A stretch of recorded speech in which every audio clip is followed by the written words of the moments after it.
Let's start with a really powerful phrase, a historic driver of social renaissance. Pretty heavy, right? That's not something you just throw around when you're talking about a university. But for Sudurpaschim University, this isn't just some lofty marketing slogan. It's the absolute core of why it exists, and it's a story of incredible ambition. In this explainer, we're going to unpack that very story. It's about the journey of Sudurpaschim University from being a local teaching college to aiming to become a research powerhouse. And trust me, this is about way more than just education. It's about changing the future for an entire region. Okay, so to really get this, you first have to picture the map. Sudurpaschim University is in the far west of Nepal, a region that's historically been one of the most remote and, well, overlooked. The vision behind it was nothing short of monumental, to plant the seed of higher education where very few people thought it could actually grow. And look, this was never just about building classrooms. It was about tearing down barriers. For generations, if you were ambitious in this region, opportunity meant one thing: leaving. This university was designed to completely reverse that flow. It was meant to be a gateway to social justice, making higher ed something you could get without having to leave your home and community behind. And this mission? It wasn't some vague feel-good promise. Nope, it was laser-focused. The university was built specifically to serve communities that have been systematically pushed to the margins for far too long. The Dalit community, indigenous peoples, women, and those who are economically disadvantaged. This was social justice in action, through education. So how in the world do you start a project this huge? Well, you start with the fundamentals. The university's first chapter, its teaching era, was all about one simple, powerful word: access.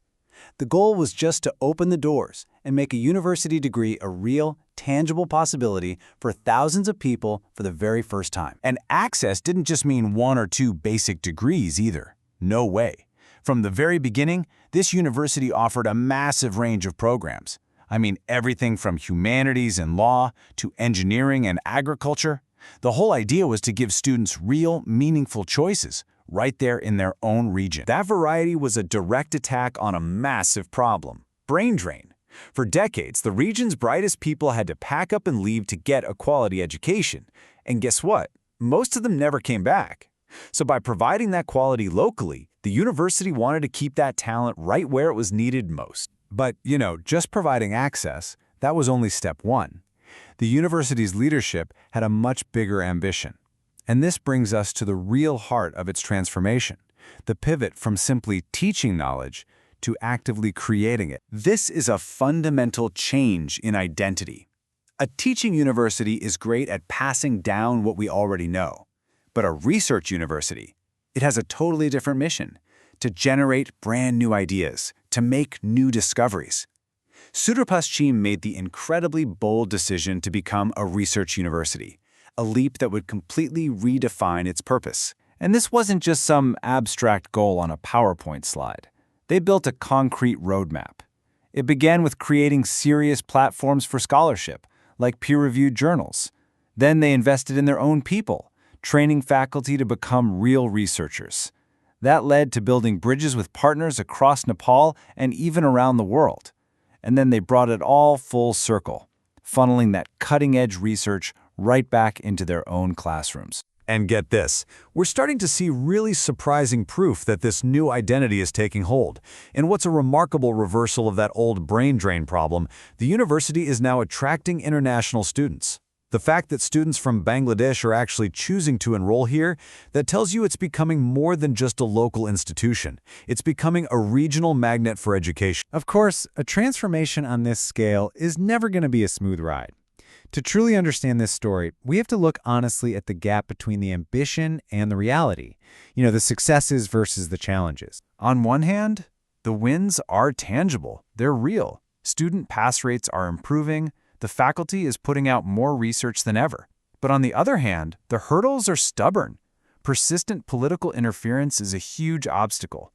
There are still gaps in resources and infrastructure that slow things down, and the university still seems to be struggling to feel like one single, cohesive unit. So with these clear wins and these really persistent challenges, what's the path forward?